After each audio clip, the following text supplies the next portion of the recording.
All right, y'all. Welcome to another episode of Speak on It. It is Awareness Monday. I'm super excited about this episode. Um, but y'all know how we do. Before we get into the show, make sure that y'all go like us um, on Instagram. Make sure y'all follow us on YouTube, and make sure that y'all subscribe to us on Facebook. Without further ado, I got special guests with me. I got Dr. Kiera Moore with me. Um, so she wanted to go ahead and say hi to the people. Hello, just a correction.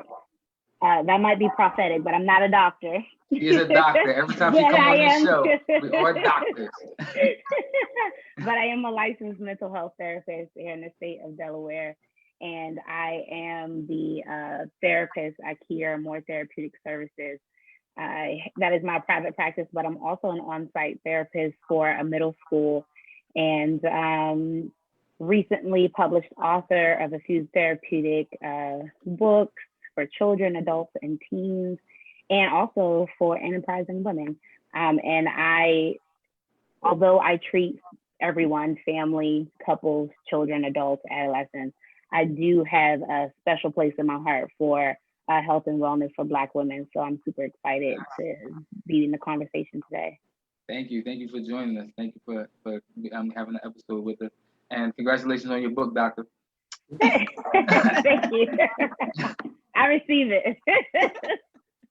And we got Dr. Kiara Pritchett on with us.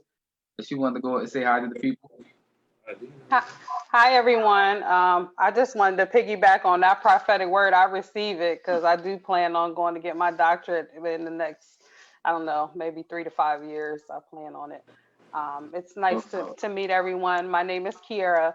I am a life coach and I am a therapist. So I am independently contracted underneath my life coaching business. So I'm kind of dual. The life coaching aspect of this thing is to help people with personal and professional issues and helping them reach and max their goals and max their potential. The therapeutic end, I see adults and children. I am pretty much out of Southern Delaware as far as being contracted. And that's my spiel. Appreciate you for being on with us, Doctor. And then you know me, I'm the host, man, with my two co-hosts. I'm Dom, I got Biv with me, and I got Tamam with me. But I'm super excited about this show because we got the triplets with us. We got Angie with us, we got Kim with us, and we got Nicole with us. So y'all want to go ahead and speak, say something to the people, you can go and say something cool. Hello, people. I'm Nicole, and I'm just excited to hear all the information. I'm sure I'm going to take away quite a few nuggets and have a couple questions down here too, but I'm excited to meet you both and to learn something new today. Kim, you want to go ahead and say something to the people? No. All shy. Hi, everyone. I'm Kim, Tamon's wife. Just like Nicole, I'm excited as well to just get some nuggets, hear some things. I think it's a topic that definitely needs to be discussed. I feel like it's not something that we as Black women talk about enough. So I'm very excited for this show tonight. Appreciate y'all. You too. And Miss Angie, go ahead say something to the people. All right. Good evening, everybody. And hi, I'm Angie Bivens. I am the I'm the other half to May Bivens. So excited to be here on tonight, bring all the estrogen to the Speak On It crew. So just happy to be here and pick up what I can. All right. And like I said, I'm the co-host. And now we do, I'm going to let Biv go and say something to the people. Just excited to be here, man. Just ready to have some fun, learn some things. Yes, sir. It's mine. Hey, I'm the same way, man. I'm excited, ready to go. So let's get to it. Let's get to it. I'm gonna start it off with Kim and Tamon. Y'all can go ahead and ask our first question to the doctors. So let's go through the litany of questions. Would you like to start? No. Okay. First off, why do you think that there is a stigma on mental health in the community, specifically when we're talking about Black women? Do you want to go first? Okay. Either one can take. I think there's a slew of reasons why there's a stigma in our community, especially for Black women. Well, first of all, the stigma is in our community, right? There, you know I heard a lot that mental health problems were for white people. That's what I heard growing up. We don't get to deal with that stuff. And I think a lot of it goes, as most things date back to the mistreatment of African slaves and not being counted as humans, right? So then you take all of those generational curses and misinformation and you bring it to present day where we're scratching and surviving, and most people don't have the opportunity to stop and respect and actually shine light on their human nature. We're expected to just deal with life because that's what we're used to. Your parents, they did what they had to do, so you do what you have to do.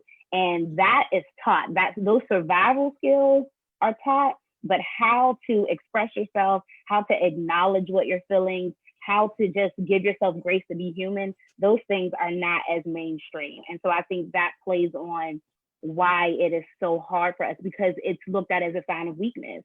Well, really, asking for help, that takes more than scratching and surviving. It takes more to overcome your pride and be like, look, I don't know, I need help. Somebody gonna have to help me with this one. So, but I, in answering this question, I always like to give a little bit of light and say that although the stigma is there, there's definitely an improvement. There's definitely an awakening in our community on the importance of mental health. And to be honest, and I know this is just my experience, but as a therapist, I got to point out the silver lining. I've had more African-American clients than I've had of any other race or culture. So I appreciate the shift in our community, but I do think that there are many reasons why there is still a stigma. Want to chime in, Ms. Pritchett?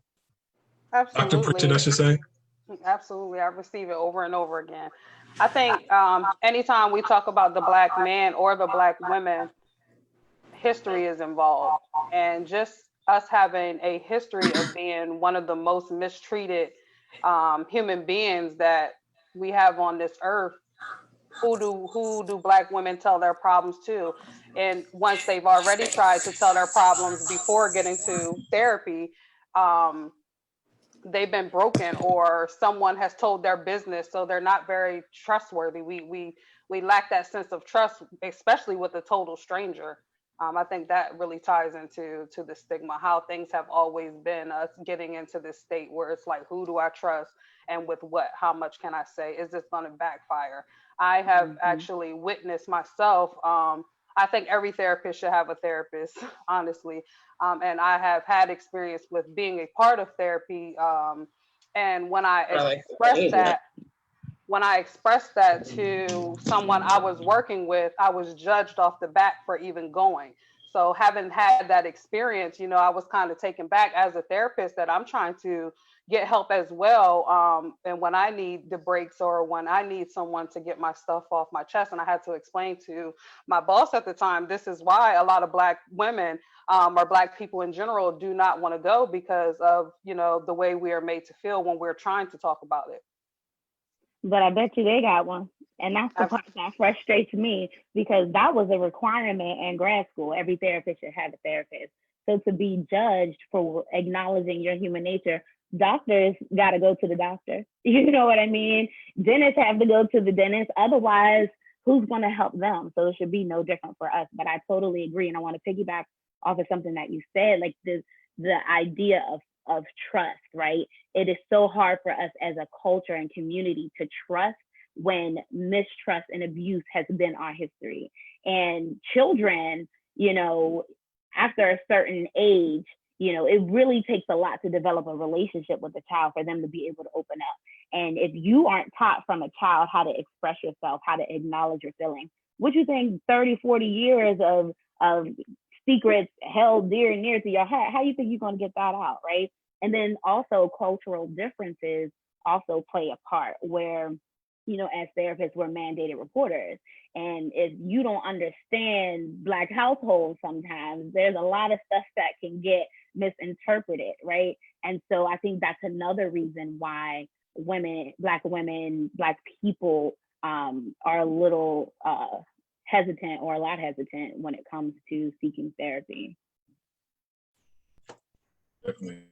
I would just say, just to piggyback off that, me being a Black man, it was hard for me personally to seek therapy, being as though you kind of have the stigma that you feel as though that you may be looked at weird or in a strange way because you're seeking out help in a sense. But I mean, I'm one to say that in the community that's something that you should do as far as reaching out help and needing a support.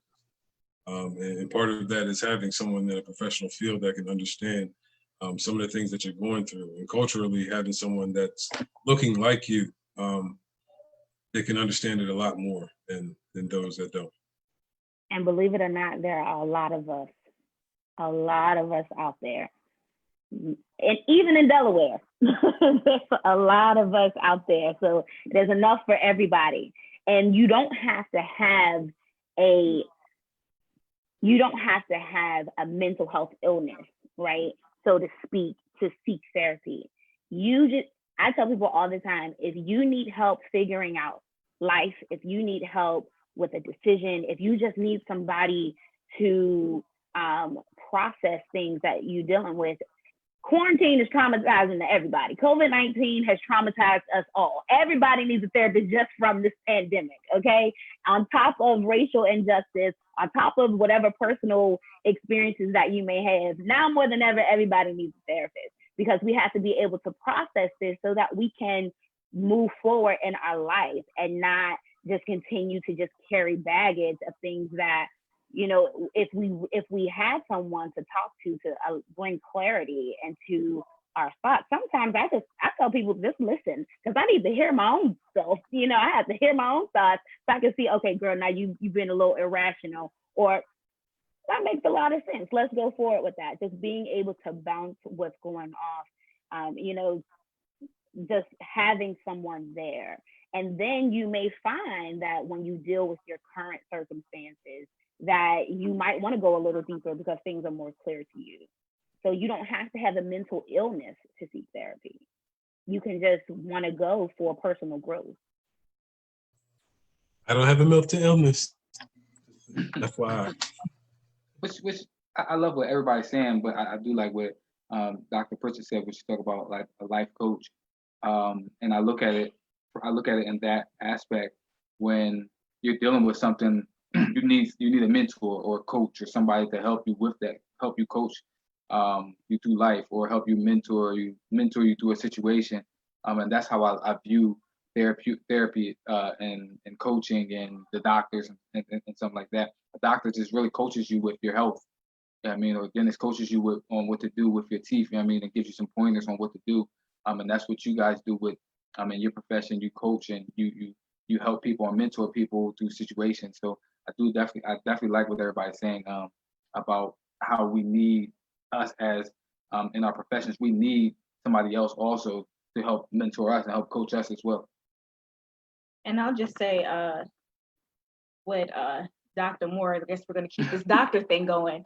One of the things you said is like with the pandemic, it seems like everyone probably needs that person to talk to, because I know sometimes with me, I'm anxious over a lot of things, but since the pandemic, I have been like on a million. So it's like you're worried about the pandemic, you're being a mom, you're being a wife, you're still working, and then all this stuff. And like basically you have to show up every day. So you're carrying all this weight and there's nowhere to really dump it. And sometimes I think like, okay, this is my husband, but everything that I feel like he won't fully understand. Sometimes you just need a fresh face who knows nothing and can hear you, and you need to get that out. So I think that it's good. I think it's a good idea for people to have that outlet, and then again, throwing the racial piece on top of it. So I think that personally, I think that therapy is awesome, especially like the whole judgment piece. So I wouldn't say I have mental health issues, but I know that my anxiety is on a million, where I am always worried, always stressing, and I have like a few of my friends who now I don't say anything to because they say, oh, you worry too much. You're so fearful, but that's not really what you want to hear when you're trying to get the thoughts off. So just having that person, I think would be an awesome idea. And I was telling myself, like, do you really need to go to counseling because of that stigma? And it's like, maybe you're just making it bigger than it is, but over time that thing will really grow and you become so Absolutely. like, now you're at your breaking point. What do you do? So I think that everything that you said about the stigma is huge. And I think it's something we need to get over and get off of the judgmental piece and just find your peace, basically. If therapy is what it is, then do that so you get your peace of mind. Anything that affects your life, whether it's school, work, or your life in the community, is considered clinically significant. If it's interfering with your ability to function on a day-to-day basis, that's something you need to process. And it could be something as simple as finding a better way to manage your thoughts throughout the day, finding a way to rationalize your thoughts, or to challenge them to against reality. Because listen, we could create a whole narrative in our head, and you realize you done had a whole conversation with yourself and convinced yourself of some stuff that ain't even happening in reality, right? So it's important to have that. But if someone, the same way we can work our way up or work our way down a rabbit hole of negative thinking, you could learn tools and skills that can allow you to stop that before it starts, or realizing when you're beginning to get triggered, and then what to do and how to manage that on a day-to-day basis. Everyone experiences anxiety. It's just a level of how much you're experiencing and how is it interfering with your life. So if it's causing any issue, then go ahead and work that thing out. So, since you brought up the whole COVID thing, and being as though it's relevant right now, I think Viv and Angie had a question on us being quarantined.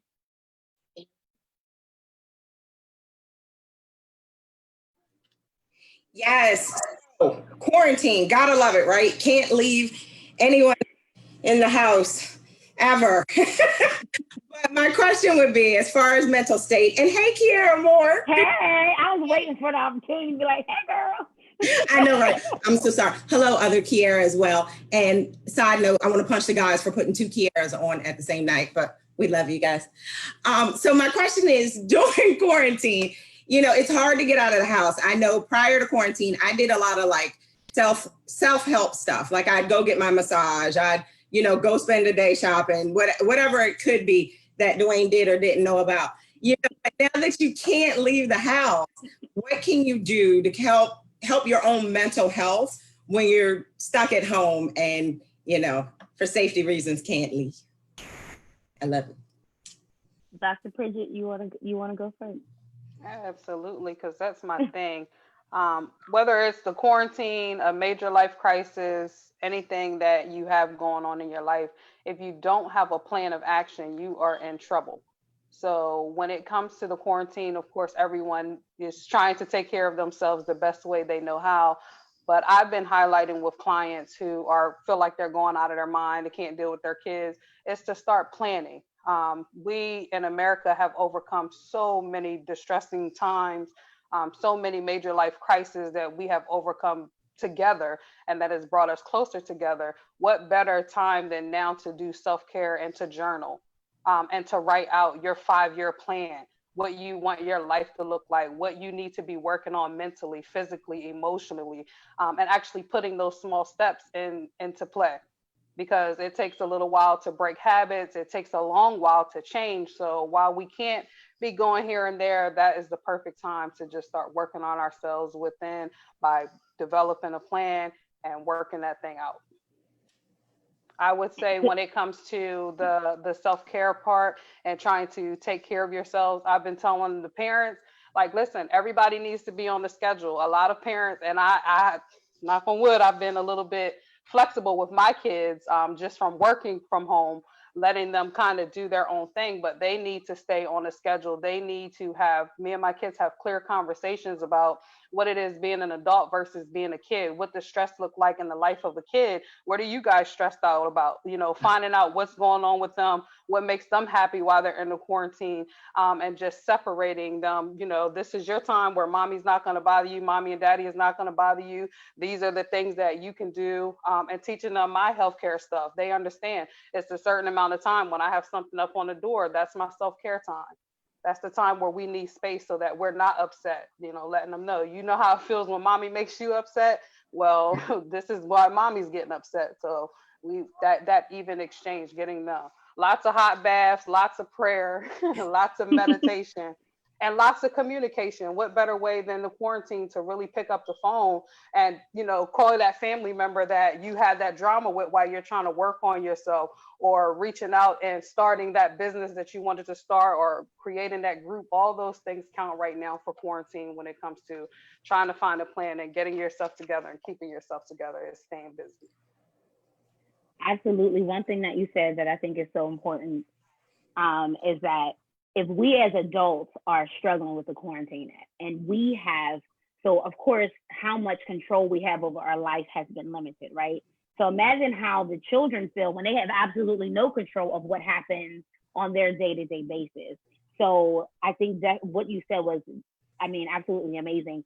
Making sure that they are well and that they are being heard and understood, and that their experience is also being respected, because that in turn is going to help you as a parent.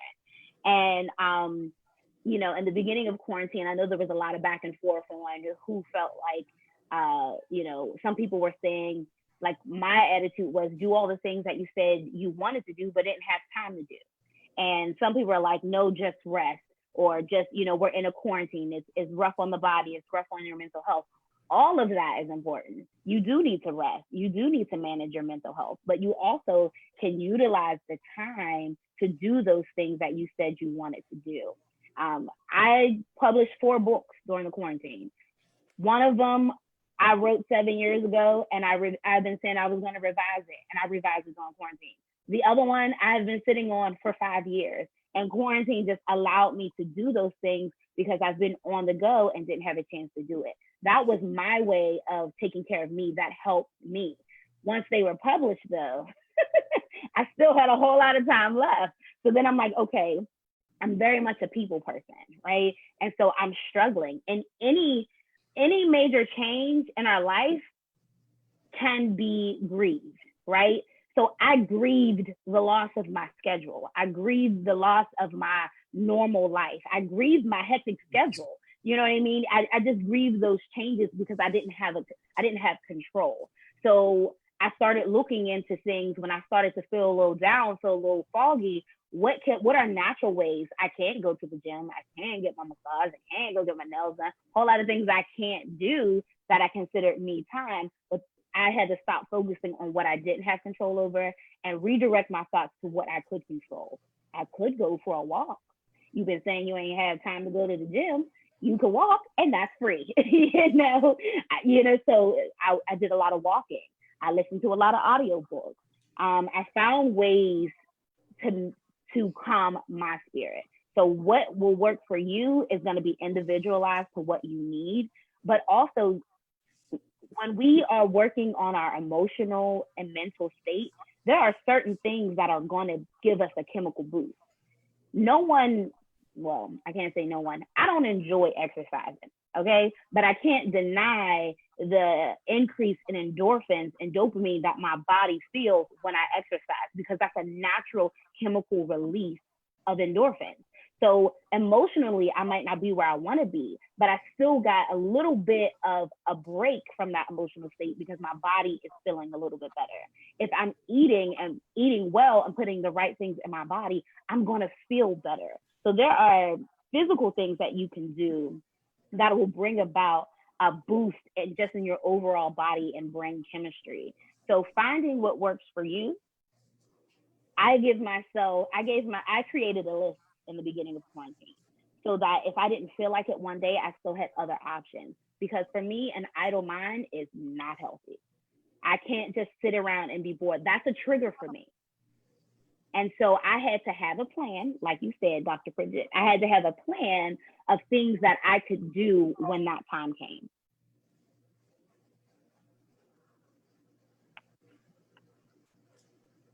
So let me pose another question if you guys don't mind. So as you were talking, I know we have teen daughters in the house, and I think some others have some girls in the house as well. One thing I like to pose on to other people, how transparent do you think you should be with your children? Like, is there a point of being too transparent? And especially with daughters, since we're on mental health and everything. I do think there's a point where you can be too transparent, but you have to know your child, right? If you know your child and you know or you learn what they can handle and what they can't, then I think you have to kind of play. No child is the same, right? I had a brother and a sister, and we all grew up in the same house, and we all turned out totally different and process things totally different. So if you have a child that has a temperament where they're a little anxious or they're a little antsy, I might not tell them everything because it might be too triggering for them. But if you have one who seems to be a little bit more emotionally mature, that honesty and that openness might be what's comforting to them. I know for me, openness and honesty is comforting to me. It helps me. It actually helps calm me. But I've had plenty of experiences where my parents felt like they were helping me, and in turn, it hurt me because when everything hit the fan, I was like, blindsided and shocked, and it was more of an emotional trauma for me just based on how I process information. Now, granted, I've had experiences where, kids come to school upset because their mom done told them that their dad cheated on them and they breaking up the family. That is a little too much information. But on ways to, manage day to day, ways to manage quarantine, or ways to just, manage transitions within the family, I do think that, number one, knowing your child, and that's why relationship is so important, more than just I'm the parent, you're the child, do what I say. It's important to have that openness and that communication. But I also think you have to, know your child on an emotional intelligence level. I agree. I definitely agree. I push the line when it comes to transparency because that's my biggest thing in life, period, is being transparent. Having someone hear my story so they can know, hey, I'm not just telling you something because I have to tell it to you. I'm telling you something because I've lived this thing all the way out. I have a 8-year-old and want to be 13. There are specific topics where there's just no comfortability about it. It's just always gonna go left if it's not addressed.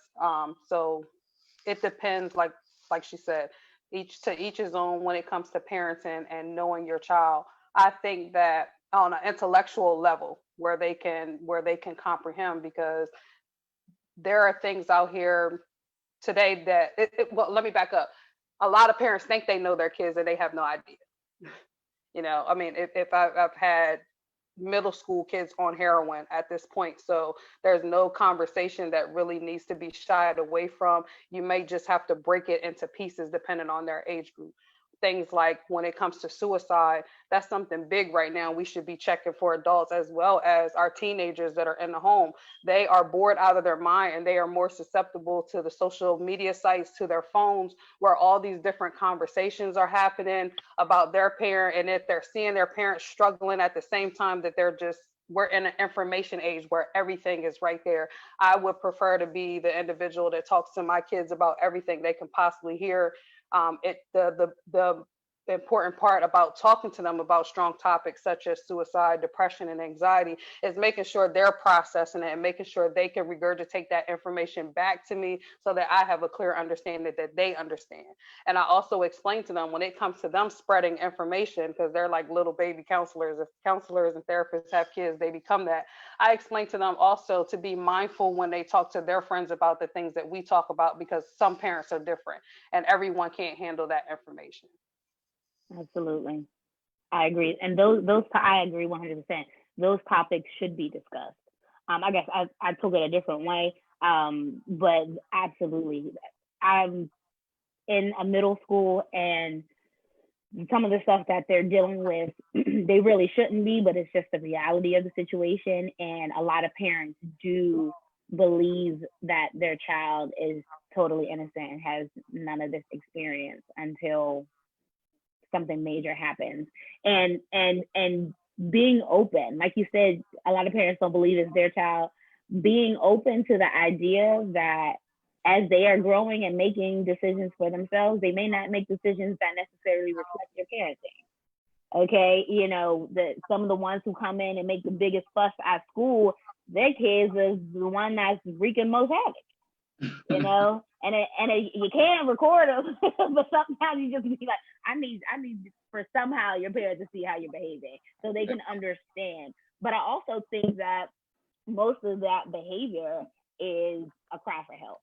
And so if something is going on, then they need to be helped on a deeper level as well. I will also add, as far as the transparency and with us being home a little bit more, I think it's a great time to have any type of conversation with your kids on an intimate level so that you can even challenge them to see where they are in their thinking. A lot of times adults miss a major life schema that they need is to let their kids know, like, this is what I did when I was your age. A lot of parents fight with me all the time. Well, they did in family-based services when I was a part of that. They didn't want their kids to know that they did the stuff that their kids are doing. And I'm like, we have to have some kind of balance with that, because if they have the education behind it, they're more open to us in a relationship to be able to protect them. I agree. Right. I agree. And So, I would challenge you all who have older children to ask them about your parenting and what you can do better. And you would probably be surprised. one of the questions I My had. son is only 2. You good. Come on, There's a gym. There's a gym. You guys see gym alert. Gym alert.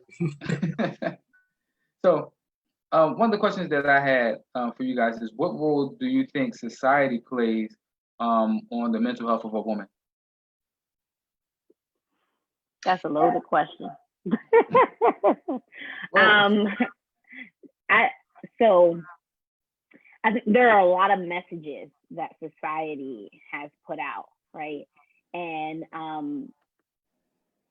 dating way back when, I just had a conversation yesterday about women wearing their natural hair, and if they don't, does that mean that they don't love themselves? And is there some deep-rooted hatred if they don't, and all that kind of stuff? And although I will not at all deny that, what society deems as beautiful, and none of that was ever meant for us. You know what I mean? Like, everything is a Eurocentric perspective. None of that was meant for us. Even as a slave, they weren't allowed to take care of themselves, beautify themselves. They couldn't keep the slave master off of them looking the way they did. So imagine if they had a little time to fix themselves up. You know what I mean? And so all of that was meant to further and further, harm us on an emotional and mental level. So, fast forwarding time, you still have the magazines, right?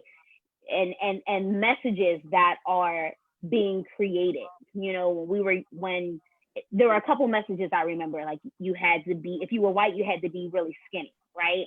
And so everybody is, they're throwing up and they're bulimic, but if you were black, you had to have a big butt, you know what I mean? Or you had to have long hair, you had to have straight hair, so there are all these messages, and I think society plays a huge part in what comes at us.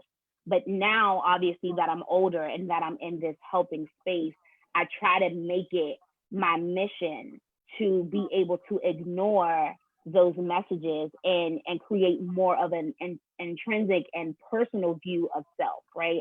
So I try to empower young ladies to not fall into the trend of, the Kylie Jenner lips and fake butt and, all this kind of stuff. And teen relationships, okay, are very toxic and complicated. And there is so much, and there are so many messages that society, and it's all, I believe, deemed from the same place. It all has similar roots. The message, though, and the somewhat of the messaging changes. And I think that, I love the natural hair movement. I love, the loving yourself and being your authentic self, but that does take some overcoming. The reason I wrote a self-esteem workbook was because I was dealing with people with all of this, and because I overcame it myself. I had extremely low self-esteem when I was younger, and I thankfully was able to be a part of some young women empowerment programs that helped me find beauty from within, right? And so, it can be detrimental if we are not, as parents and as the adults and as the helpers, if we are not countering these negative voices. If we're not telling these young girls and men, because these young men have just as much low self-esteem, if not more, than these young ladies. And that's why they're seeking so much validation. That's why they're willing to sleep with each other as soon as they meet, or they're telling each other that they love each other and they've been Instagram boyfriend and girlfriend, or Snapchat girlfriend and boyfriend for 2 days. Or they're coming in my office ready to commit suicide because a relationship, 2-day Snapchat relationship ended. You know what I mean? Somewhere there's some low self-esteem that we have to work on. So I think society plays a huge way in that. But I do believe that we can fight back as helpers, as parents, and knowing that this exists. I totally agree. I would say society has a major play when it comes to Black women and their mental health. I think one of the major issues is that society is not hearing the message of the Black woman. And that message that I believe many Black women want to send society is that to stop hurting me. I can't interact well within society, and I can't seek help from society, and I don't want to engage in society because I'm hurt and I'm broken, and my brokenness is coming from the people who make up our society. So yes, society not hearing the fact that women are a lot of women, I don't want to say every woman, but a lot of women are broken, and they have been beaten down because the color of their skin, because of their hair, not just in relationships, but from their parents and their upbringings, and everything that has happened to the Black woman, and people are adding to it. And I think that is the message that's not heard from society, that society really needs to catch, is just to stop, and to not only stop, but to alter your thinking about us. For Black women to have to go on social media at any point, and any random man or other woman is saying that she is not this, or she is not capable, or the level of comparison that's over and over again, traumatic incidents from society, that I think the Black woman wants to absolutely stop. It's this consistent message of you're not good enough. This consistent message that you're not worthy. I'm listening to this podcast. I don't know if anyone's ever heard of Girl Trek, but they're doing like this walk challenge, right? And so they have podcasts where each podcast is on a different Black woman, right? In our history. And so far, I think a handful of them, one that I listened to just today was one of the founding members of like the LGBTQ movement. She was really a pioneer for getting a lot of things moving for that, but they didn't want her to be the face of the movement that she started. When you think of that movement, it's usually a white male that you're seeing or that you're hearing from, but this entire ball started to roll from this Black woman. And I even think about the young lady before Rosa Parks who said she wasn't getting off the bus, but because she was a pregnant teenage woman, she couldn't be the face of the boycott, right? So there's all these reasons why, even Aunt Jemima, okay, she the one making the pancakes, okay. There's all this stuff. Another story that I heard about, like the Betty Boop, right? So that is based on a young Black girl who, she was like a child entertainer overseas, worldwide, but wasn't respected or acknowledged here in the United States. And when she began to age out of this character, a white woman brought her a white woman and her manager came, saw her show, recreated it, and then had the nerve to try to sue the cartoonist for taking her stuff when she stole it in the first place. And the reason they were able to win the lawsuit is because they were like, we didn't steal it from you, we stole it from this little black girl. That's how they won their case. It's this constant message that we like what you're doing, we just don't want you to do it. We like that idea, but I can sell more if I put my face on it. This constant message of you're not good enough. Time out for that. I've decided that this is my year of being my absolutely authentic self. I told my principal, we're talking about, the racial injustice and how to move back into the school year. I was like, there's a whole lot of times when I tone check my own self. Is this a little too black to wear to work today? I said, I'm just letting you know, I'm going to be the blackest I ever been, and unapologetic about it, okay? Because I'm tired of this message that I have to tone down who I am. As long as I am professional and I am doing my job, it's going to be all of me, not the 90% that I was showing you. You know what I mean? Yep. And I feel like when you accept that and you realize that you have been operating at this place of lack because you've allowed somebody else's opinion to hold you back, I ain't doing that no more. I'm not. I can't. It'll literally choke you and suffocate you to try to hold yourself back when you got so much for the world to see and to share and to learn from. I definitely love it. I definitely love the whole devaluing thing and how they devalue who you are. They want your gifting, but they don't want you. So I definitely love that book. It kind of just backtracked, but I had read an article when I was just doing my own research before we did this, and it was saying that Black women fall under 3 images, and I forgot who the article was by. I probably have it here, but it said that you're in a category of a strong Black woman, or you're the angry Black woman, or you're the vixen, which means you're just sexualized. And I feel like people will take that and turn it into this huge negative thing, which will cause you to shut down and shut your mouth. But to be a strong Black woman isn't a negative thing. It doesn't have to be negative. The angry Black woman isn't, I think that people sometimes portray that, but that just, to me, means that woman she's dealt with something, she has something to say, she's passionate. It doesn't have to be like this negative thing. And I feel like we get these stereotypes sometimes to kind of shut us down and close our mouths. And that alone can make you anxious and have anxiety because you can't be yourself, you can't be free, you can't express yourself. And it was just interesting that I read that. I don't know who the doctor was, but I'll find it if I have it. It's really sad, and even for Black women and Black men, you think about a young Black boy. Anytime he cries or shows some sort of emotion, what's the first thing you tell him? Shut up and be a man. Men don't cry. And then you're wondering why all these guys are walking around angry is because the only emotion they were allowed to ever express was anger. But we know there's so much more under that. And the idea of the angry Black woman just makes me so upset because it says it sends this message of you're not allowed to be human. You should take my abuse and do it with a smile. I'm sorry, we were freed. I don't have to take your abuse. I don't have to just take it on the chin because it's what you think I should accept.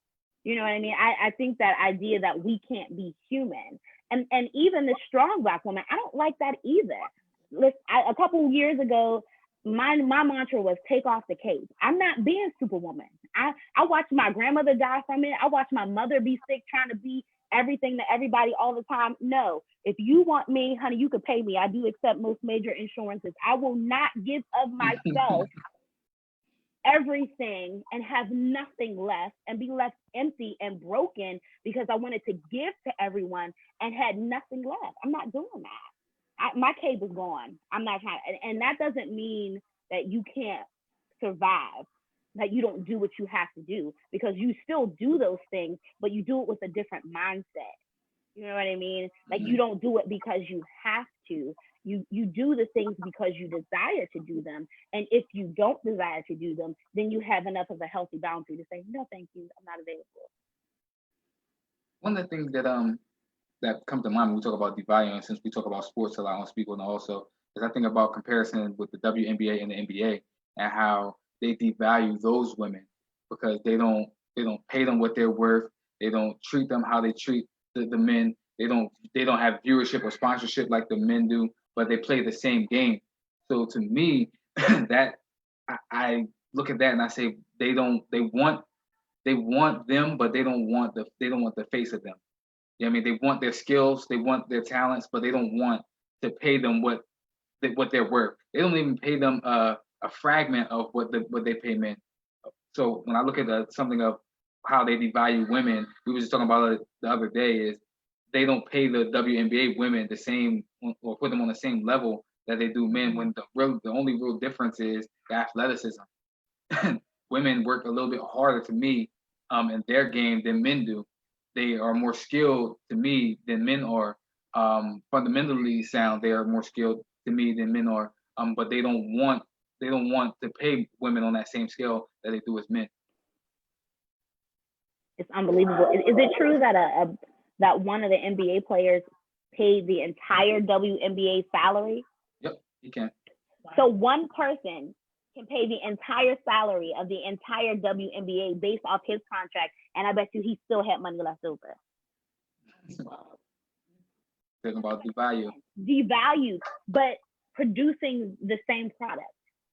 And why is it that the viewership isn't there if the skill's there, right? The sport is there. Why isn't it? Because they don't value it the same. But if they put half as much into the WNBA that they put, not even half, a tenth of it, they could increase all of that, but they don't really care. Devalued. We can go. We ain't heard from Kim and Tamar in a while. I'm gonna let them talk. No, I actually had a question. Let's see. I actually had a question. It was piggybacking off, like Nicole made a statement about anxiety, and then Dr. Moore said that everybody deals with anxiety.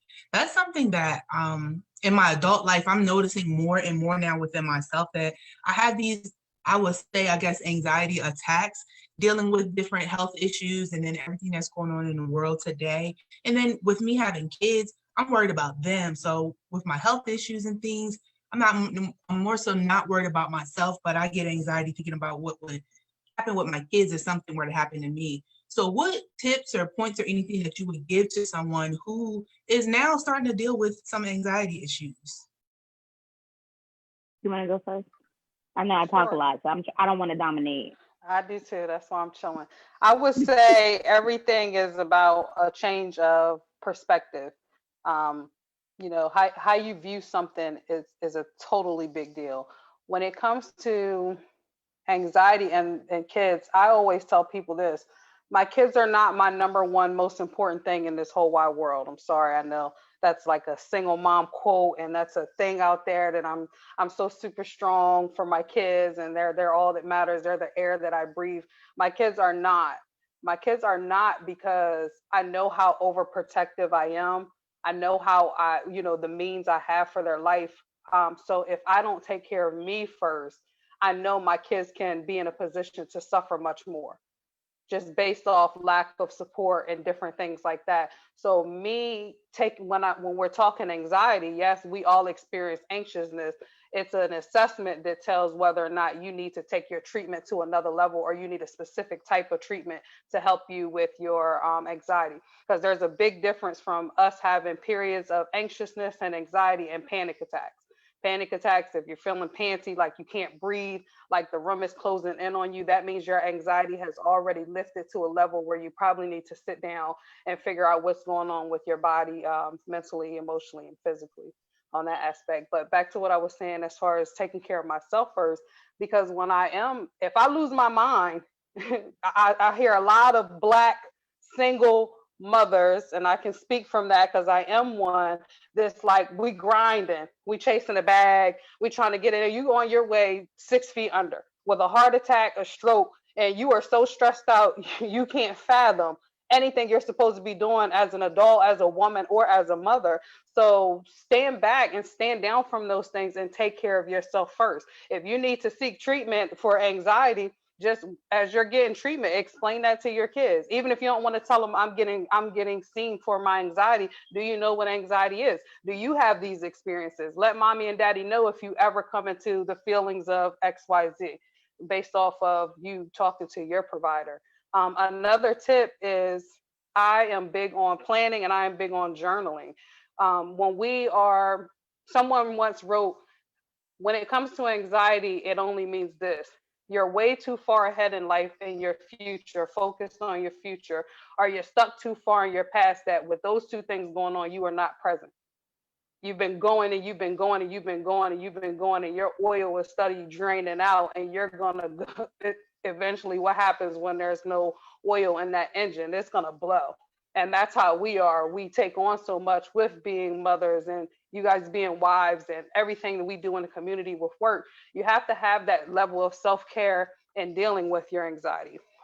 When it comes to some tips for anxiety, meditation is the number one thing I would put out there. And I know dealing with Black culture, we are gearing more towards organic treatments, spirituality, getting to know our ancestors, all these other things. If you proclaim all those things and you do not find a will to meditate, you are missing a major coping skill that helps with many different types of sicknesses or illnesses, whether it's anxiety, stress, or whatever. So finding out a good mindfulness class and meditation, what those things are and how to do it, really, really helps with anxiety. And there are a lot of books, there are a lot of YouTubes, there are a lot of things that you can find to have hands-on tips. There are some things that you can do, like there are long-term practices, and there are some things that you can do to help de-escalate if you are in a moment of panic. But I do agree, if you are already experiencing panic attacks, this is something that you need to process through and start from why you're being triggered and what is causing, so that you can know how to prevent, not just stop the attacks, but understand why you're having them and actually process through the entire thing. When you said it's related to something with your health, if you don't manage the anxiety, it can exacerbate the health issues. All of these things, your mind and body are totally connected. And I understand the, wanting to be there, be healthy for your children. The best way you can be there and be healthy for your children is to take care of yourself. So if that means going to the doctor, figuring some things out, those are the things that you have to do. And you can have a therapist work through these and these situations where, I have an appointment coming up. These are the things that I'm feeling, so that when you are home, you are less likely to go into a panic because you will have processed the things that are on your mind. Now, you'll still feel the feelings. Like a lot of people, they have this misunderstanding that if you go to therapy, everything stops. That's just like people when they say, "Oh, I go to church, I thought my life was going to get better." That's not how it works. When you proclaim something, you're going to be challenged on it, right? And so you have to gain the knowledge, and then you have to put it in practice. So you're still going to feel anxious, but when you learn how to manage that anxiety, then you challenge that anxiety and you process against it, right? Then you're getting through it, because there's a whole lot of ways to avoid what we're feeling, but that just prolongs the whole thing. You don't want to avoid it. You want to work through it and get to the other side of it. A couple things that I share when it comes to like hands-on techniques, definitely knowing what is triggering you. I would assume that if it's a medical issue, maybe there's some unknowns with that. I would deal with those unknowns and be more knowledgeable of it. What exactly is going on, so that I can know what I'm dealing with. If something is out of your control, focus less on what's out of your control and what you can control. If you are beginning to feel anxious and panic, slow your heart rate down, because you can't think logically if you panting for air. Now you think you're about to have a heart attack. You can't do that. So deep breathing and meditation helps with that. You could do a quick 4-second deep breath in, hold it for 4 seconds, and 4 seconds out. I'll call it 4 for 4, okay? And don't get it twisted with Wendy's. We ain't talking about that. Just breathing in for 4 seconds, right? Hold it and then breathe out. When your heart rate slows down, you can think more clearly and you can think logically. And when you do that, you're less likely to be running this way and everywhere. Also, I'm a big advocate for challenging anxiety. There are some things that we think and that we do, and we know it's based in fear, because that's basically what anxiety is. It's fear, right? But you can challenge that, and you can. One of the things I tell people to do is do a quick fact check. What is this based in? What's your supporting evidence that this is a real thought, or is this something that you've created? Is this a narrative you created in your head, right? If you walk in work and everybody gets all quiet and all of a sudden you're all anxious that you did something wrong and you don't work yourself up to the point where now you think you're getting fired, you do some fact checking. Okay, what evidence do I have that did I do anything wrong? No. Do I have a reason to assume I'm about to get fired? No. So let me calm down and figure out what's actually going on. But you done had yourself so worked up, you walk in and quit, and they might be having a surprise party for you. You know what I mean? Like, the anxiety can take you totally left field. But if you challenge that and you bring that's a grounding technique. It brings you back to reality. That was such an amazing quote. I'm gonna need that. That was such an amazing quote, because that's what we do. We're either too far ahead or we're too far into the past. So one of the things that I love what Dr. Pritchett said when she talked about journaling, and I like reading and everything, but I also use things like sports. So I look at things like sports. So one of the things I say with Kim is fear's an opposition. So it's an opponent of mine. So if I feel as though that I'm not being challenged, or I'm not there is no fear, then I'm trying to figure out why. Maybe I'm not a threat. Maybe they're not focused on me. So I got to figure out why I'm not challenged, a challenge, or why fear isn't attacking me, or why certain things aren't coming my way, because maybe they just feel as though that I'm not doing enough, or I'm not producing enough to even be a threat, or to be a challenge to something that they're that's going to interrupt what they're doing. So that's how I look at it. I just look at everything like that's an opponent of mine, and that's something I have to overcome. Okay. So, go ahead. Yeah, I wanted to piggyback. I lost my train. For one, the opposition, I definitely understand that, as far as the fear, and how that can affect your anxiety. I know with my experiences with my grandmothers, to my mothers, and even to my wife, one of the things that I see in them is that there's almost like a superwoman. And one of the things that Dr. Moore has said, as far as taking off the cape, hold that thought. I do want to acknowledge that gem that Dr. Pritchett had as well earlier. We're going to run that back, and I'm going to write that down as well. The forward, and I don't remember it, but I know it was a bar, so I'm going to write them. No. All right. Anyway, moving on to what I was saying. How can us as a community help Black women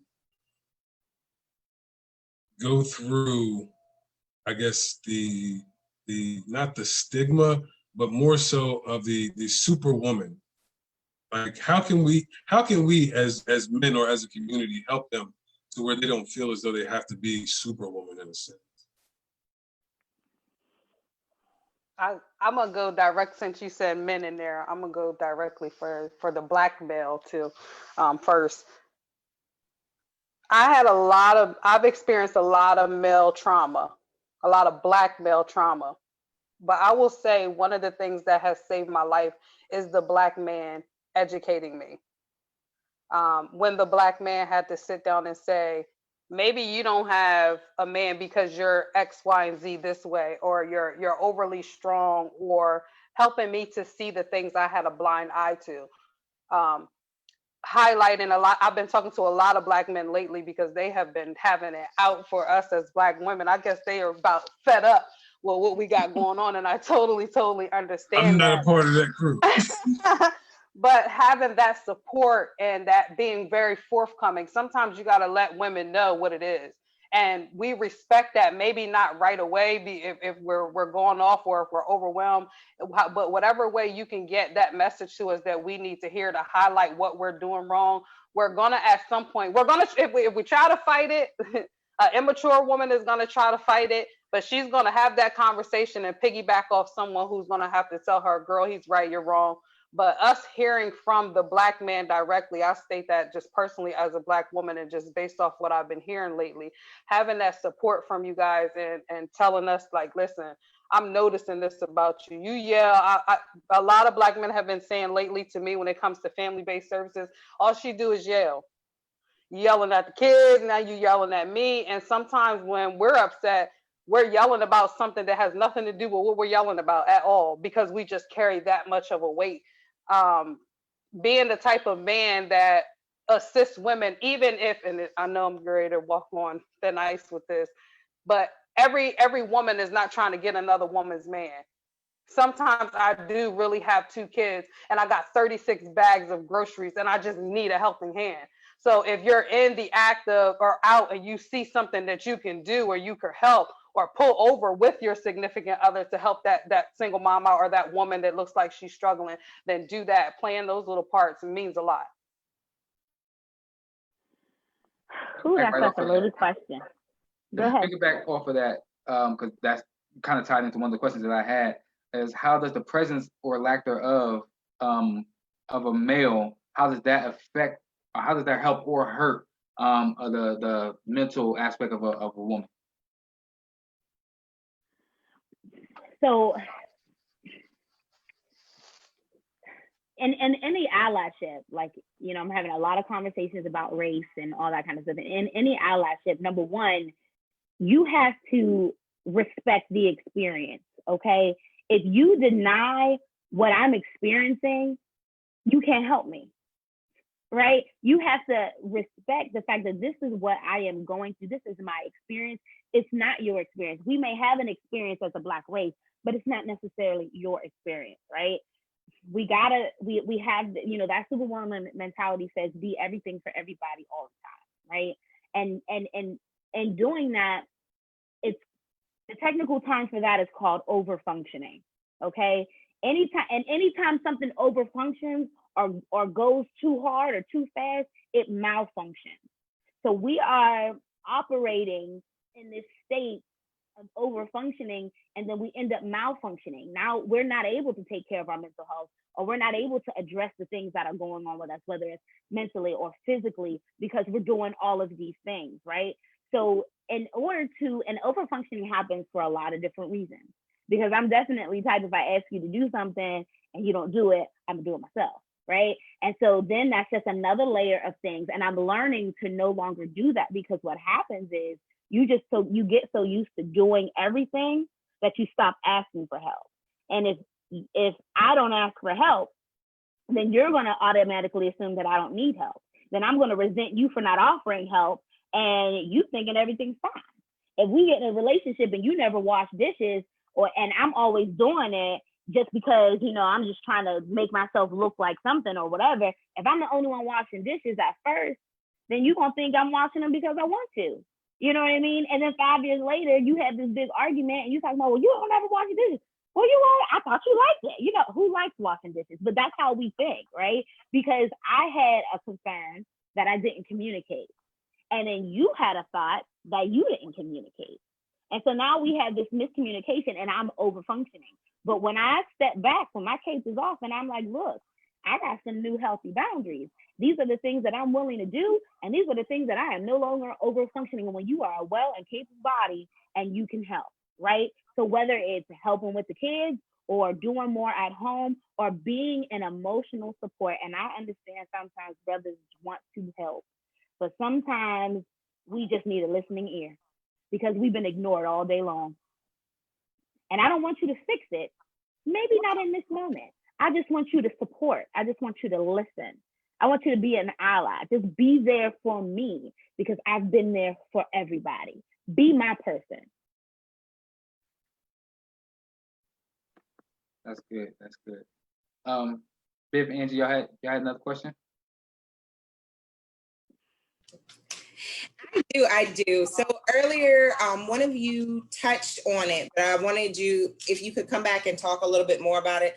Exactly what does your diet, like what do you eat, what role does that play with your mental health? I know it's connected, but what role does your actual diet and what you take in every day have to do with your mental health? So I recently listened to an audiobook, which is such a great way to read books when you don't really have a lot of time, called The Brain Fog 6. Okay. And sometimes you just feel like, and there was a point in quarantine where I was just like, I just felt in the fog, right? And I couldn't really do anything. And before I get into what you can eat, let's just think about the stuff we do eat, right? If you eat what we love, which is fried, greasy, and cheesy, right? All of those things, it feels good going down, but in an hour, you like, oh, I am bloated. Like sometimes you just feel just nasty, just yucky, right? Our body is trying to digest a lot of those toxins, right? And it has an adverse effect on us. And so when we're eating these things that are fried and fattening and sugary, especially sugar, right? So what happens is, and this is explained in the book, our body metabolizes that sugar, and it can't metabolize sugar fast. So it sends the brain into overdrive, and then we crash, right?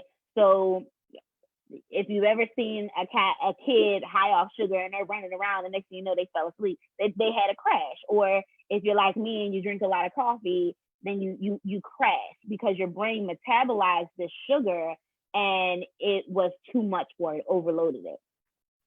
There are foods that are literally anti-inflammatory, right? There are foods that cause neurogenesis, which creates new brain cells. These are the things that we want to put in our body. Foods like cherries and berries, they're anti-inflammatory. My grandfather, when he was alive, used to deal with a lot of swelling. He would eat a bowl of cherries and you can just see the swelling go down in his body. The same for the brain, right? It helps with clarity in your thinking. Foods that are high in omega-3s, like salmon and avocado and olive oil, things like that. There was something else. Turmeric is really good. One of the statistics in the book that he talks about is like in India, they have the lowest rate for dementia and Alzheimer's because turmeric, especially mixed with pepper, with black pepper, it creates neurogenesis. It creates new brain cells. It helps with the brain functioning and memory. So they are not losing their memory at the same rate most other countries are because most of their foods are cooked with turmeric. So there are naturally, listen, whether you believe in God or not, you got to admit that some things are just created like impeccably, like naturally designed. These things were meant to be our medicine. And so there are foods that we can eat that will directly impact our brain chemistry. And it might not take away the emotional triggers, but you will feel a lot better and be able to deal with those emotional triggers when you're not feeling bloated and disgusted at the same time. And obviously water. Water helps replenish the body, and we need that.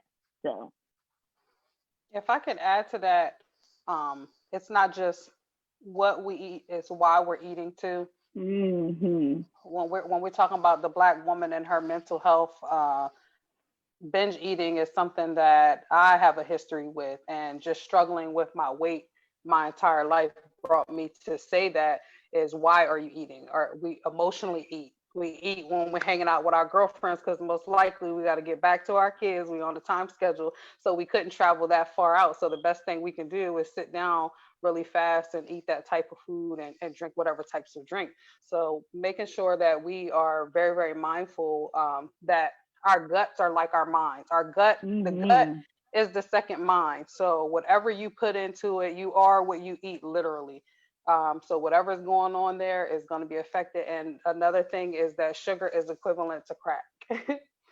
It has the same type of adverse effects on the body as crack does. So be mindful that when you are loaded up on sugar, put that into your mind about having it. I have learned to switch over from white sugar because all the chemicals, which then in terms affects our hormones, and we have menstrual Mm-hmm. cycles, and then we think we're moody because of our period, and it's all the sugar that we really had. So I've learned to substitute some of those white sugars with things like monk fruit. There's another one called Swerve and stevia. All these are all natural that you can kind of substitute as a start. But yeah, not just what we eat, but why are we eating? Are we eating because we're stressed? Are we binge eating? Mm-hmm. And then we're unhappy because we're gaining all this weight. And then we're looking at our significant others because they're doing all right. And now there's an issue in our relationship. And now there's self-esteem issues. And now I'm more anxious because if I go to the mall and somebody see me, they're going to say, girl, you gained weight. You know what I'm saying? Those are all the types of things that we have to take into consideration when we think about, what we're eating and why we're eating. Absolutely. It's all connected. It's all connected. And also, you made such a good point on why we're eating. Why we're eating, when we're eating, how much we're eating, all of that. We have to retrain our brain. Whether you are having depressed thoughts or anxious thoughts, it's all about retraining your brain to think a different way, right? Reframing and redirecting your thoughts. We can literally, the human body is amazing, but we can retrain. We could get rid of this misinformation. Now, I'm not saying I would ever be vegan. I don't know if I want to go that far, but it's just amazing how you can really retrain your body. Just like when a woman is having a baby, how it just knows to grow, right? It knows how to nurture and to develop that child. When we put the right things in our body will literally begin to heal itself. And so we have to just be more mindful because the opportunities are there, but if we're not looking at it from that perspective, we may go the easier way. Sometimes McDonald's is a little bit more convenient, but there's also times when you go to McDonald's and you have a kitchen full of groceries too, So it's all about training our minds to make the best decisions for us in the long run. We, in that survival mode, tend to do what's quick and convenient, but we have to start thinking long term. What's going to be the best for our bodies, our families, our community in the long term? And what do we want to teach our children?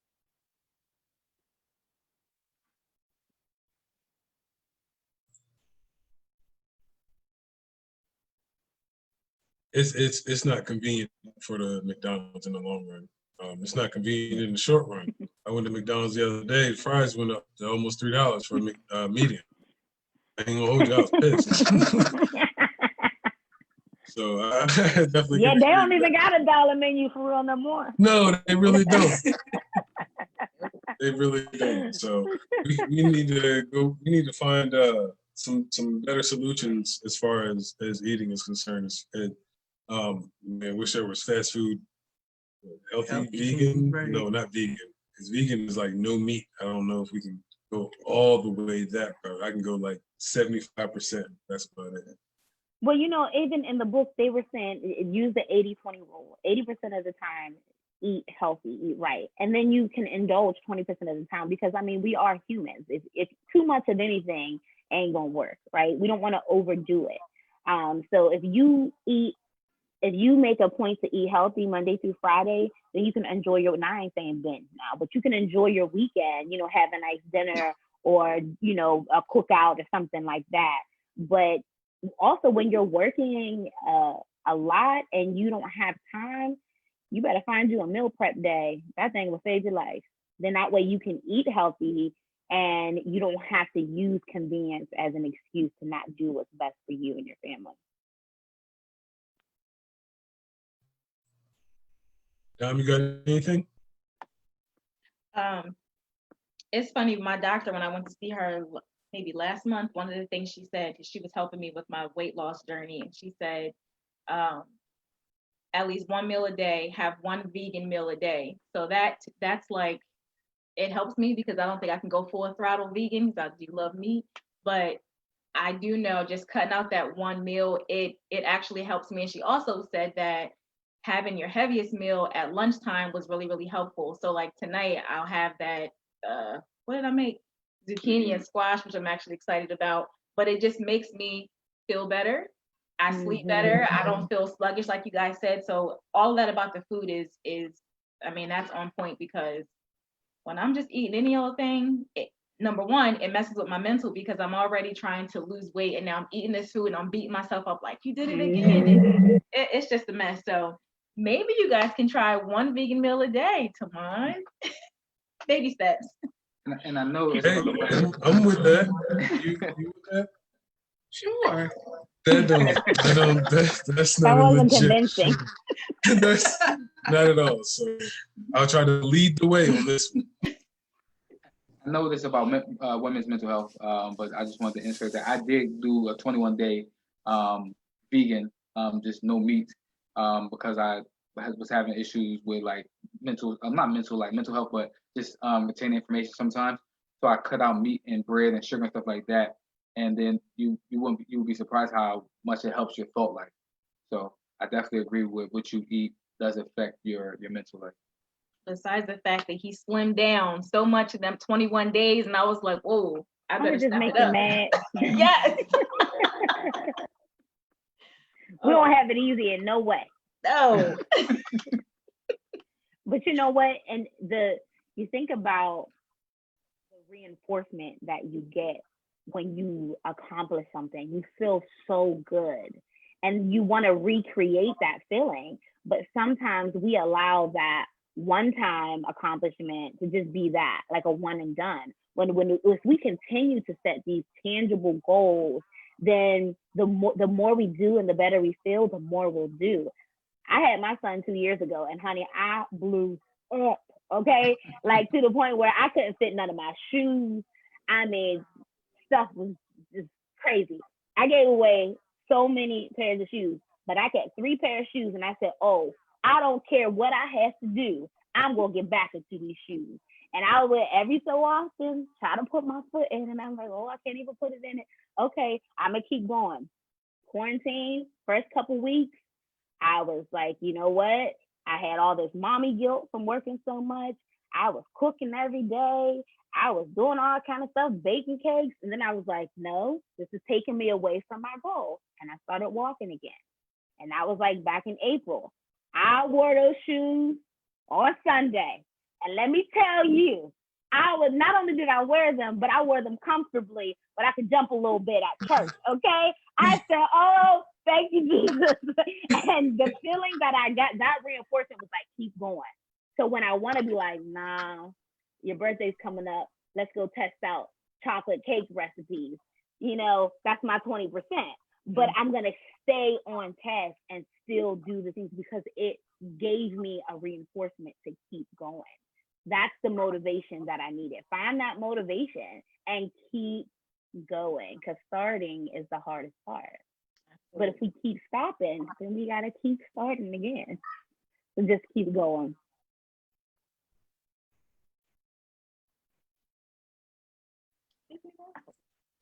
Now, I do have one question. Now, I mean, we've been talking about things that can help us, but one of the things that that Dr. Pritchett was talking about was women asking for help.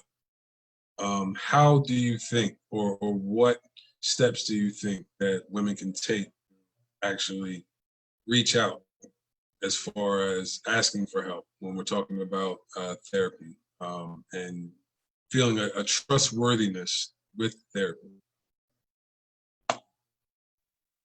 I would say one, therapy is like dating.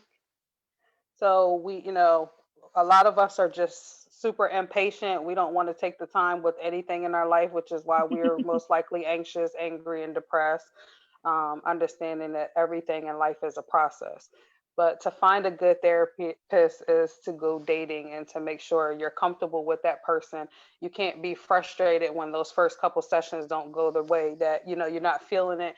That means you just need to find someone else until you get to that point. Another thing that whether you're man, woman, black, white, indifferent, silence is what feeds mental illnesses.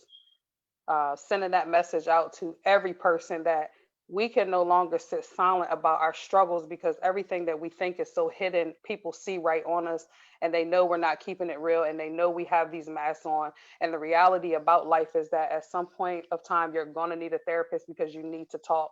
And holding in these things, or even letting it off on your spouse or your friends, that's like them becoming trash cans, is too much. We are made to be equipped to know what questions to ask you to make you do the work, so that we're not burning out and that we're not stressed.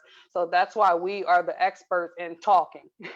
People think that, they're coming to therapy and someone is going to work on them. It's not about that. It's about your story being heard, you getting out of you what has been in you for so long, that's turning into all these different things. You bringing all that to the table is just like a thing of marbles everywhere, and us helping you pick up the colors and sorting them out. And then developing a plan, and then walking with you while you're trying to overcome some of these things. So not staying in silence, understanding that finding the right therapist or coach does take time, to not be discouraged if you have to keep looking, because it is your mental health. It is your life. Your life is that important that if I need to go through 3 therapists, I will, because I've heard clients make statements about their previous therapist, and I'm just like, what? And every therapist may, and it doesn't mean that they're just an awful therapist, that some people are brand new, they don't have that education, or some people just really never lived through that experience. And no matter how much book work you have, if you have not been gang raped, you would not know how to deal and talk to a person and empathize with them on that level, unless that was your experience. If you've never done crack cocaine or had anyone in your family who's had these experiences, it makes it a little bit more different than to be able to engage with them. So everyone taking that understanding that it does take time to find that therapist, and also have the courage not to be silent, as well as we need to hear each other's stories. I, as a life coach, and going on my own for the first year, totally being, I can't believe I went 100% in business during the COVID, but it somehow worked out. My number one issue that I was having, thank you, was how do I get women to talk? Because once you're around me, you're going to talk and you're going to laugh, and we're going to get you some problem solving skills and a good solution that we're going to chase after. But I can't do any of that until you come and say, I need help. And a lot of the women that I do come across, they say, girl, I've been wanting to talk to you. So I know it's there for all of us, because all of us are talkers. Like well, not everybody is a talker, but all of us have a story, and all of us have something to say. And sometimes it's easier. I wanted to see a stranger as a therapist, because everybody I had dealt with in life had already been iffy. And I didn't want to bother the people that was on a good route, because it just didn't make sense. I didn't want to burden them. So I just had to tell a stranger, you don't know me. So if you do judge, you can't tell me. I'll sue you real bad if you do, if I find out it's out there. So you might get paid off of it. So there's all these amazing things about therapy and about breaking the silence that counts. You have to pick your poison, because either way it's going to hurt. It's going to hurt to stay broken. It's going to hurt to stay silent and keep all that in and keep trusting the wrong people. And it's going to hurt when you go to therapy and you have to open up your mouth and say it. But once you have that courage and you find that person and you're getting those things out of you, that's when you'll see the alleviation of your stress. That's when you'll understand, my anxiety was on a 10, it's at a 2. There's some progress there just off of you doing the work. Ditto. Like, I can't even add to that. Like, that was amazing. And it's so true. It's so true. And knowing, I think just the knowledge that there are people out there who look like you, who can help you, and they are literally waiting for you to come. And congratulations on going full time, because that is an amazing accomplishment. Thank you. Talk about anxiety. Good job. Tell me about it. You dropped the gym in there, Tamon. You dropped the gym alert in there. Yes, definitely a gym alert. I told you I'm gonna run this back, man. He said it's gonna hurt either way. It's gonna hurt either way. Whether you stay broken or if you go get help, it's gonna hurt. So it's really picking your poison, which one you choose. And there are so many sites out there, even on Facebook. There's support groups. There's registries for Black people, for Black women, for Black men. Even Taraji P. Henson just started a mental health registry. Like, there's so many out there. You can Google Black therapist and somebody gonna come up. Okay, you could put it in Facebook and people, and you could do your research. I absolutely agree. Relationship is everything because you want to trust the person that you are opening up to, right? And you also want to know a little bit about their goals because I'll be honest, it's a process as a therapist. And I've been in agencies and I've been the therapist to move forward and to move on. And it's hard to start over, right? And so you want to make sure that when you go into therapy, okay, what are your goals? Are you gonna be here for a while, or is this just you got 6 more months for your license? Like, what is it gonna be? Because those kind of things can make a difference. You want somebody, if possible, who could be there in the long term. But I do believe no matter what, though, as long as you are open and you are honest and you are doing the work, and that's the other thing. Don't come to therapy and lie, because it's gonna all come out. It's gonna come out. So you want to find somebody that you can trust and have that relationship with, and know and be okay with being challenged, right? Because the goal is for you to become your best self. So if we just say, oh, girl, you fine, oh, you all right, we're not really helping you. You know what I mean? And so take advantage of the resources that are out there because we are here to serve. Okay, so I have one other question. For the woman who is feeling like she wants to go to therapy, she's afraid of what might come out as far as like the pain or the heaviness that may unload, what advice would you give to anyone listening to encourage them to go to therapy? So therapy is a process, right? So one of the warnings that I give in the very beginning is that when you leave after the first session, you're not going to feel good. You're not going to always feel good, because what's going to happen is when you open the vault, sometimes it's a flood, right? And so you've opened up, you've taken that Band-Aid off that's been hemorrhaging, and now everything's coming back. So you have to be committed to the process of healing, right? And know that it may hurt a little bit. It's going to hurt, but that's okay, because so does childbirth, okay? And how many that hurts, okay? But at the end of the day, you come out better than what you've gone in. You know what I mean? Does that make sense? And like the doctor said, you're gonna hurt either way, and why hold it in when you can be made whole, you could be healed, and you are the one that's gonna do it. We're gonna guide you and help you, but you are the one that is taking control of your life. So you can let these situations and these past experiences control you, or you can regain control and decide to heal and decide to move forward and live out the rest of your life the way you want to, not the way that you felt you had to in pain. And one thing that I definitely see in our community as a whole, but also in Black women, we have been in pain and have been hurt for so long that we begin to use that pain as our identity. So because I've been hurt and because I've been wrong, this is who I am. This is just who I am. No, you've made your pain your personality. That's not who you are. That's what you experience. That's what you internalize, and that's the state that you're living in. But if that's not who you were 5 years ago before you were hurt, that's not who you are. That's who you've allowed yourself to become. That's the pain that you have taken on and you are now operating in on a day-to-day basis. But you can reclaim your time and you can reclaim your life and you can reclaim your true self and be who you really want to be. I like that. You made your pain your personality. I'm have to steal that. I need that. I would say when it comes to asking for help, it's a question that I would ask anybody watching, anybody listening, is how bad do you want it? I can, just give a level of transparency. I can recall being so jacked up before even knowing I was called to do counseling and therapy, that I came to this state where it was just like, yo, something is really wrong. Something is really wrong with the story that I got. Life ain't working out the way that I need it. Everything is going wrong. Do I want something else? What would it feel like to feel free?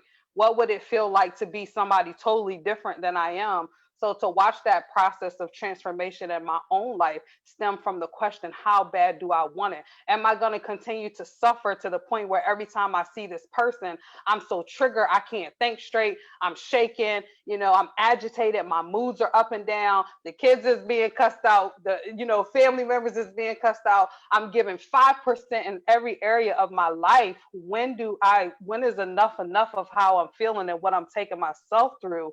And when you get sick of being sick of tired, then you're going to get to a place where you're looking for help. And that's what we do. We have a tendency when we get to that sick and tired place to pick up the phone like, girl, I can't stand my husband. He make me sick. I'm going to leave him. I'm going to leave. Like, I got my bags packed. The kids, when they get out of school, we out of here. And she's loving that because she wanted him ever since y'all was dating. So now you have all these extra things. So it's like, why not get to a place when you get sick and tired, that these licensed professionals, they have a code of ethics that they have to answer to. They have a boss or a supervisor, or there's always someone you can report to if something goes wrong with your stuff. Why not give it a chance if you really want to be whole, if you really want to heal, if you really want to figure out why did this happen? Why am I acting like this? Why are all these things? Then you have to ask yourself, how bad do I want it? How bad do I want that change? And that's enough to pick up that phone and dial that number, or to call your insurance provider and find out who you can go and see. And anybody who has an insurance card, on the back, you call that number, they will give you a list of providers in your area, in your state. You go through them. I had somebody tell me today, you're Black and you're too young for me. I looked you up. I get it, because you're great, waste my time, and I don't want to waste yours, so I might not be the right fit for you. And then there's other people who's like, ooh, right, right. Because if your health is about you, but that's a whole nother story here. Yeah, okay. But so that's my spill, is how bad do you want it? How bad do you really want to change, or have you become so comfortable with your trauma, with your attitude, with these broken relationships, that that's the portion of your life you'll choose? I agree. That leads me to another question. You mentioned the insurance card is for people who are interested, but I guess, what's the affordability for therapy? I know if you have insurance, then 9 times out of 10, that should be covered under your health insurance, correct? And if not, is that something typically that people can pay for out of pocket and not feel too burdened? Because I feel like sometimes financial reasons can stop some people from pursuing therapy. I agree. Absolutely. And it depends on the provider. And that's why there are so many, right? A lot of people will do self-pay, right? And everyone has their own policy. But if you do have insurance, it is typically covered. Sometimes deductibles apply. But let me tell y'all something. During COVID-19, most insurance companies are covering deductibles and copays. So go get your therapy now, while you may not have to pay. Okay? I think I only had one, and it was a gym alert right there. Yes. I only had one, and it was a very specific plan where they still had to pay their copay. But everyone else, their copay, and it has just been, most of them have been extended. I had some that stopped July 1st, and they went back and paid the rest. So most of them have been extended since things are still shut down. So you may not have to pay the deductible right now. You may not have to pay a copay right now. So now is a good time to go and get help. But that's something, as you are calling around different therapists, that's something that you can talk to them about. What is your payment plan? I know some people who charge 2 or 3 times more than what I do for out of pocket. But for some people it works, but guess what? They're just as full as I am with their higher rate. And I can't take no more. I can't take no more. Hopefully soon, but right now I can't take no more.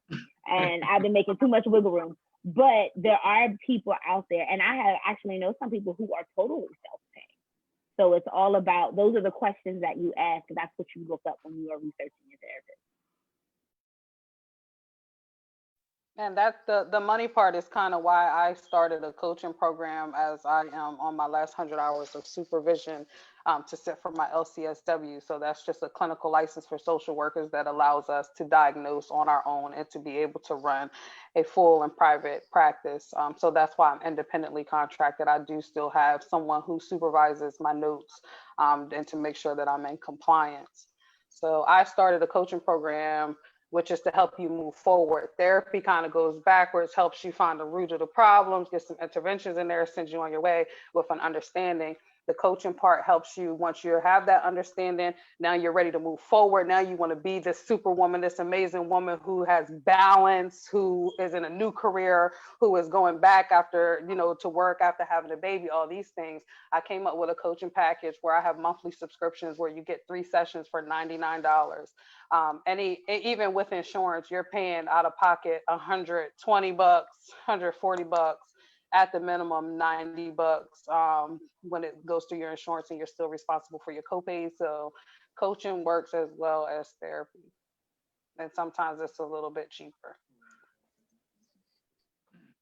All right. So if nobody has any other questions, we are at the point where we go with final thoughts. But I just want to say I am super excited about all y'all getting on here and dropping knowledge with us. I got some out of it, and I enjoyed myself. And I'm pretty sure that everybody else did. But this is the segment where we ask people for their final thoughts before we wrap up the show. So I'll go ahead and start with Dr. Moore if she had any final thoughts. Yes. So just love yourself enough to make time for yourself, right? Love your family enough to work on you. Be the best, whatever role you play in their life. It all starts with taking care of you. You can't give what you don't have. And the same way they tell you on the airplane, put your mask on first. You are no good to anyone if you are not whole yourself. And I mentioned it, and I didn't get to share any of this with you, but if you type my name, KIARAMOORE, in Amazon, you will come up with any of the products. I do have a book on anger for children. If you go to my website, kieratimore.com, there are accompanying worksheets where you can talk to your child about what they're feeling, triggers, coping skills, all that kind of stuff. I have 2 workbooks, which are, it started off 7 years ago as a guided journal to make you think about a lot of the things that we talked about today. But what I did in the revision of it was I went back and put the clinical information to help you understand why it's important to overcome these things. So that's this Start With Your Thoughts, a journal to improve self-esteem and eliminate negative thinking. And there's a teen edition. And then the last thing I did was which goes right with what we are talking about. I put together a lot of my self-care and productivity tips that I post on social media, and I created a planner for the enterprising woman. I couldn't find a planner to fit everything that I was doing, so I created one, but all the spots that I needed. And there's monthly reflections, there's mood management, there's self-care stuff in there. So everything's available on Amazon. Thank you. Love it. I really appreciate you guys having me today. No, thank you. I tried to get my producer to get all that stuff on our page, to mine. So if you can try to get all that stuff. I'll send it over. But Miss Dr. Pritchett, if you had any final thoughts. I saw those books just last night. I'm so excited now, and I gotta go buy all of them just to support. I just seen them on Amazon. I think that's so cool when you held them up. They so literally flash. Yes, absolutely. So I am proud, and I'm excited about your work. I would say in closing thoughts, what I was speaking about anxiety is nothing but this. You are way too far in your future worried, or you're stuck too far in your past to be present, and you need to be present in order to be balanced. So that's what that is about. Also, to every Black woman out there, come out of hiding, come out of silence, and try again. I know that all of us, as we mature and grow, we try again and we get hurt. Hurt and pain is a part of life. If you do not know how to make those adjustments, it will overtake you. But if you understand how to adjust the pain, how to process it, and get this help with it, it's so much better and so much easier for you. Yeah.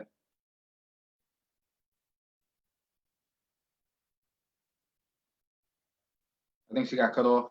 I'm gonna go ahead and let Angie see if she any final thoughts. So you can get on Oh, Facebook, there she is. request me. If you're a woman, it's not for the men. Like I said, I'll be bringing some more content. Also, you can text me at 1302-514-3301 if you do need help, if you need resources, if you're ready for self-discovery, if you're just having a rough patch where you need a person, that Meredith Gray, let me be your person. Again, that's 1302-514-3301. And thank you all for having me. Thank you. Thank you. Just thank you guys so much for having me on today and for being able to join my husband. And you ladies were amazing. Both of you have dropped so many nuggets on tonight. I am so appreciative to both of you. Thank you. Thank you. Yeah, I just want to thank you both for your time. Also thank Kim and Nicole for joining us as well. It was just a good time. I hope people was able to come on. If not, Dom's going to give all of our information at the end when he wrap it up. But again, thank you both for coming on and sharing your time with us. Definitely appreciate it. We definitely appreciate both of you doctors for coming on today. We definitely appreciate your expertise, your advice, everything that was given, all the gems that were dropped. The When I Am Angry book that is being purchased as we speak for our 4-year-old son, because he suffers from some issues that we just gonna say that book might address. But nonetheless, we thank you for you guys' presence, and again, thank you. You want to say it?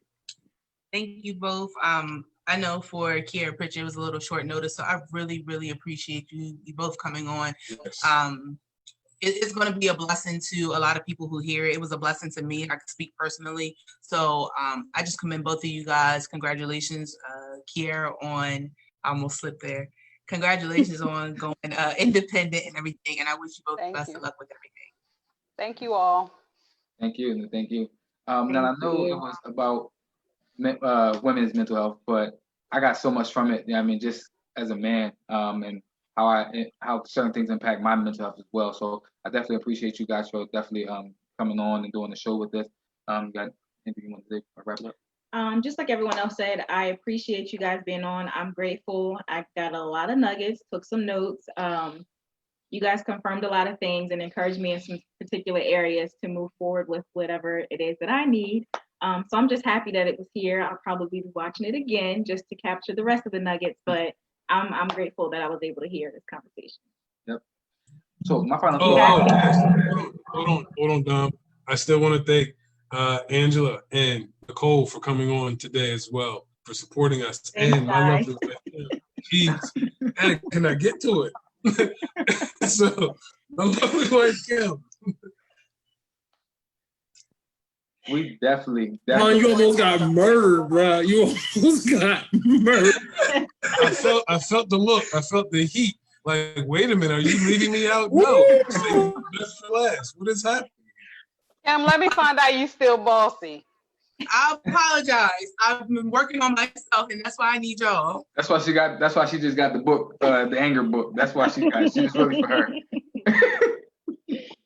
I wanted to mention, I forgot to say, everybody can follow me on social media. I'm still available. I can't take on new clients, but I'm still here. I'm still here. So Kiera Moore Therapeutic Services on Instagram and Facebook, and KieraTmore.com. We appreciate it. Definitely appreciate it. And we definitely gonna make sure our audience can figure out how they can get in contact with you guys. But one of the things that I learned, my final thought is value.